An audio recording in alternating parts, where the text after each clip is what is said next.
Hoy, recordando la palabra, quisiéramos pensar en el pueblo de Dios, los judíos, después de que empiezan a regresar de su cautiverio. Surge un hombre muy importante, Esdras. Y Esdras no está solamente preocupado por las cosas físicas y literales, sino también por la restauración del corazón del pueblo, de su parte espiritual. Y en un momento, al ver la condición de la nación, hace una oración muy significativa. Dice el hombre de Dios que tienes mucha vergüenza, tal que no puede ni siquiera levantar su rostro para mirar hacia el cielo. Además, reconoce que la culpa es tan grande por causa del pecado que es más alta que todos ellos juntos, que ya ha subido esa vergüenza y esa culpa al reino de los cielos. Por esa razón, sigue diciendo en su oración que los sacerdotes, los reyes y todo el pueblo está a la merced de los reyes paganos de la tierra, quienes les habían matado, les habían capturado, les habían robado y los habían deshonrado. Y esa era la condición. Esta fue una oración bastante fuerte que trajo avivamiento al pueblo de Dios y empezó a reconocer la necesidad fuerte de un cambio.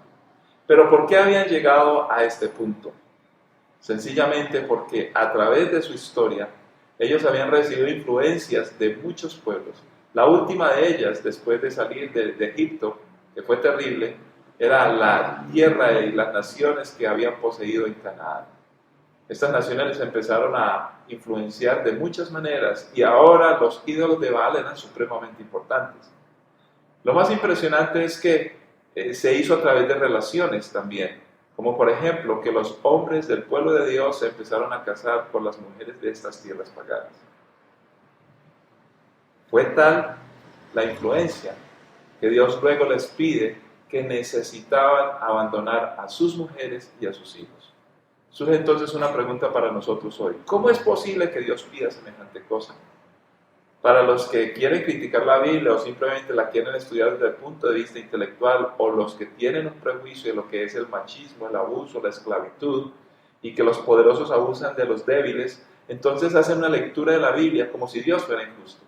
Sin embargo, debemos reconocer que la promesa que Dios le hace a Abraham es de ser una persona receptora de bendición para bendecir a todas las naciones de la tierra. Además, que aquellas naciones que en algún momento tuvieron que ser destruidas, realmente lo tuvieron, o tuvo que pasar este suceso, no porque Dios quería, sino porque era cuestión de supervivencia. De hecho, en las profecías, los profetas que empezaron a hablar acerca de estas naciones paganas, están diciendo muchas veces que van a ser castigadas por su pecado, pero que en algún momento van a ser restauradas y estarán con el pueblo de Dios, y Dios dará toda su bendición, porque la bendición de Dios es para toda la raza humana. Entonces mi pregunta es, ¿el defensor de la viuda, el defensor del huérfano, realmente querría destruir a estas mujeres y a estos niños? O más bien hacemos otra lectura. El problema no era de las mujeres y los niños, el problema era de la gran influencia que estas naciones estaban ejerciendo sobre el pueblo de Dios. Pues al casarse con ellas, todas las costumbres, por ejemplo, sacrificar a los hijos, era común que cuando estaban construyendo las ciudades hacían murallas y en las bases ponían a los niños, a los primogénitos de los líderes de los pueblos, para ponerlos como base, y echaban piedras sobre ellos, creyendo que esto honraría a los dioses y le daría una protección extra, una solidez a estas murallas.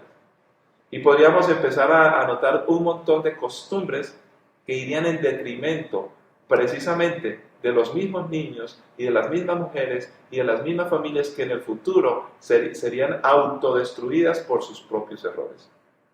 Por supuesto que eso no justifica que mueran mujeres y niños.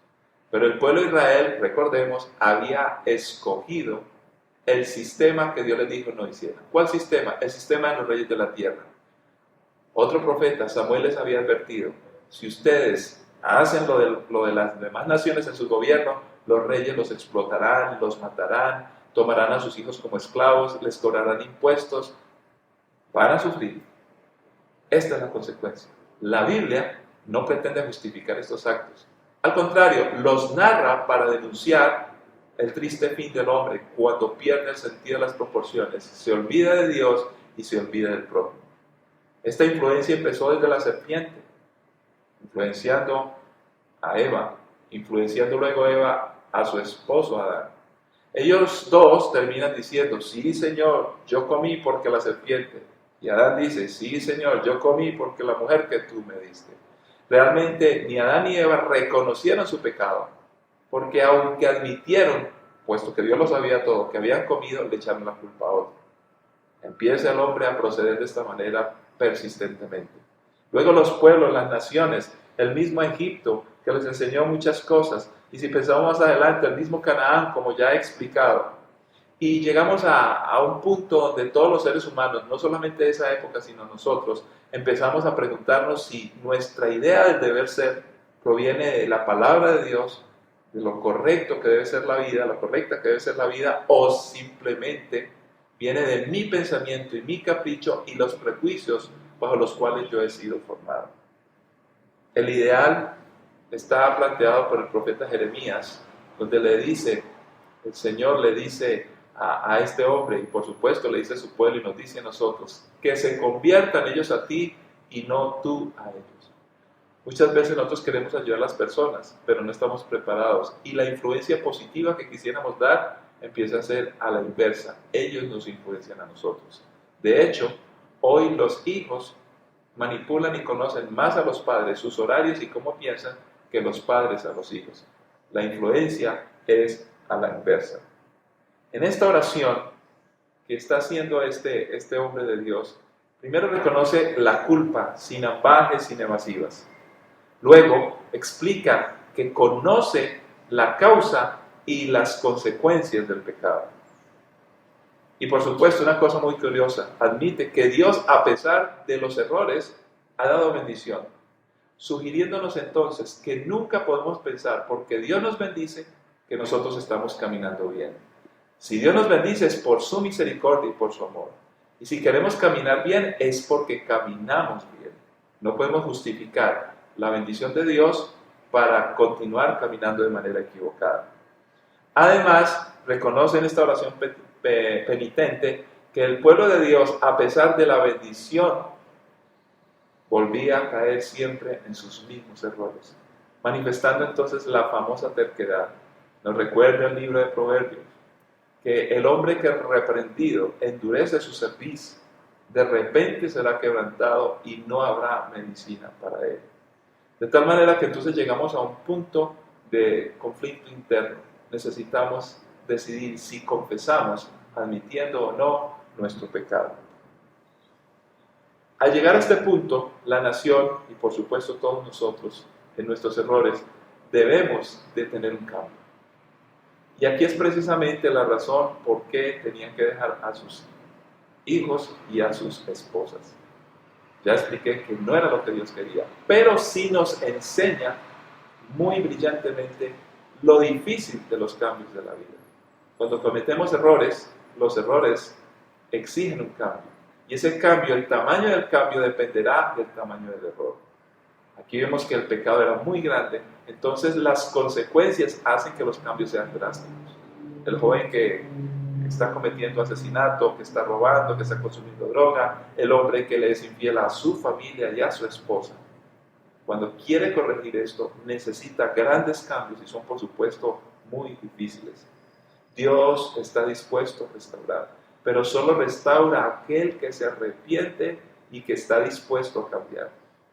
Y el pago, aquel que no quiere, es la exclusión.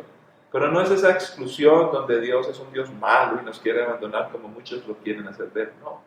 Los mismos actos nuestros nos hacen estar separados de nuestras familias, de los seres queridos, de personas a las que pudiéramos influenciar bien o a aquellos que nos podrían bendecir a nosotros también.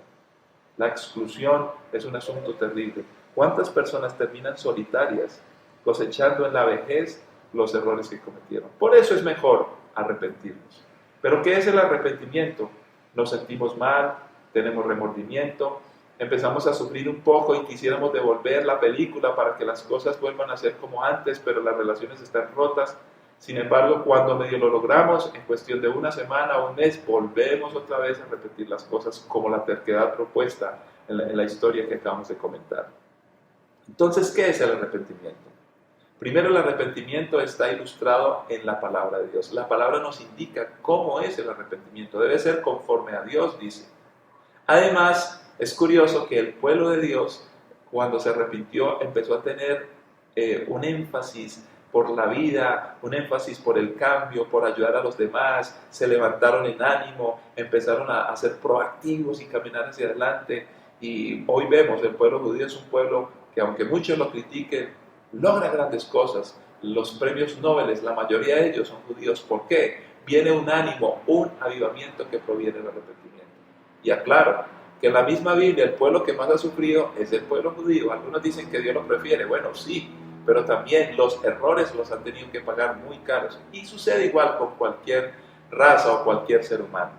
Entonces, Dios espera un avivamiento, que nuestra vida esté con ánimo, pero no es ese ánimo que pasa fugazmente, sino aquella condición de vida que nos permite emprender cosas gigantescas. La palabra clara en el griego es metanoia, que propone un cambio, pero ese cambio involucra ¿qué cosas? El pensamiento. Debo cambiar el chip, cambiar la manera de pensar. Involucra el sentimiento, lo que yo siento, cómo veo y me dispongo en la vida. Involucra el amor, qué cosas me interesan, qué cosas me apasionan. Involucra el compromiso siempre para bien, no para venganza, siempre para crecer, mejorar, bendecir a otros. Implica algo complejo, abandonar la vieja manera, la manera antigua. Lo ilustramos como emprender un camino donde preguntamos si vamos bien, y alguien nos dice no, y seguimos tercamente. Llega el punto que hemos perdido mucho tiempo y nos dimos cuenta que estamos equivocados. Entonces, suspiramos, damos media vuelta y decimos, aquí voy de nuevo. Qué curioso que la palabra metanoia también habla de suspiro. El antecedente en el hebreo habla de suspiro. Suspiramos porque la vida es dura y difícil y tenemos que empezar de nuevo. Eso es el arrepentimiento. Y encontramos más adelante en Nehemías, que es un personaje contemporáneo con Esdras, trabajaron juntos, que el pueblo de Dios empezó a mostrar unos indicadores de ese arrepentimiento. Y mire qué curiosos son. Nehemías capítulo 8 nos plantea lo siguiente: empezaron a tener una sincera atención a la lectura que se hacía de la palabra y a la exposición, la explicación de ella. Luego empezaron a tener actos de contrición y convicción de pecado, que viene precisamente por entender la palabra. Si yo quiero reconocer el pecado y reconocer mis errores y admitirlos, necesito tener una base sólida. Esa es la palabra. Luego entraron en ayuno y en oración. Y el ayuno y la oración no es un acto penitente, horrible, feo, cansón. No, es un acto donde estamos en la presencia de Dios y nos gozamos delante de Él y podemos interactuar, intercambiarlo, podemos escuchar y llegamos a ser justos y a tener misericordia a los demás. Además, que nos entregamos a seguir la senda correcta, pase lo que pase, cueste lo que cueste. Somos radicales y no negociamos nuestros principios, pero siempre dando bendición a los demás y glorificando a Dios. Y lo más interesante en este pasaje es que el pueblo empezó a manifestar un gozo que los fortalecía. Este gozo no es el producto de los cambios caprichosos que queremos. Por ejemplo, si estoy pobre, quiero ser rico y me pagan un buen sueldo, o la persona se gana la lotería, se pone feliz, pero eso es fugaz. O simplemente no era muy conocido, ahora soy muy conocido. No tenía carro, ahora tengo un carro. Como los niños en Navidad no tenían regalo, ahora tienen regalo. Pero se les olvida en cuestión de 2 o 3, 4 días que están cansados de jugar con los nuevos regalos. Este gozo es un gozo que permanece, porque es un gozo que tiene que ver con el cambio de la vida y no con las circunstancias que cambian, que es diferente. Y tenemos una advertencia que continúa en la historia del pueblo de Dios. Posteriormente a estos sucesos, en estos mismos momentos de la historia, también una reina que se llamaba Esther. El pueblo de Dios iba a ser destruido, pero su familiar Mardoqueo le advierte: ahora eres reina, debes de ir al rey para hablar de esto. Pero ella dijo: si él no está dispuesto a recibirme, puedo perecer, voy a esperar el tiempo. Y Mardoqueo le dice: no esperes, porque va a ser muy tarde y tal vez ni siquiera exista tu mismo pueblo.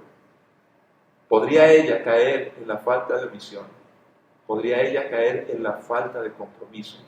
Y el libro de Santiago nos propone en el capítulo 4 que el pecado consiste en saber hacer lo correcto y no hacerlo.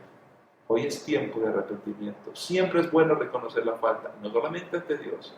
¿Qué tan sanador puede ser que lleguemos a nuestra esposa como esposos y decirle, mi amor, yo sé que ya te busqué el lado, ya estamos bien, pero nunca he admitido que me equivoqué y te pedí perdón. Hoy lo quiero hacer. Inclusive ante los hijos, nos hemos equivocado tantas veces y a veces hay que disciplinarlos. Sin embargo, es bueno cuando nos equivocamos decirle, hijo, hoy quiero hablar contigo. Padre, ¿qué pasa? ¿Me vas a regañar? ¿Qué hice? No, hijo, simplemente quiero admitir que me he equivocado. Estoy arrepentido del error que cometí. ¿Me perdonas? Esa palabra cambiará la vida de un hijo y nunca olvidará que su padre es capaz de hacer uno de los actos más importantes de la vida, arrepentirse. Produce avivamiento, trae cambio, bendición a muchos, futuras generaciones y glorifica a Dios. Dios les bendiga.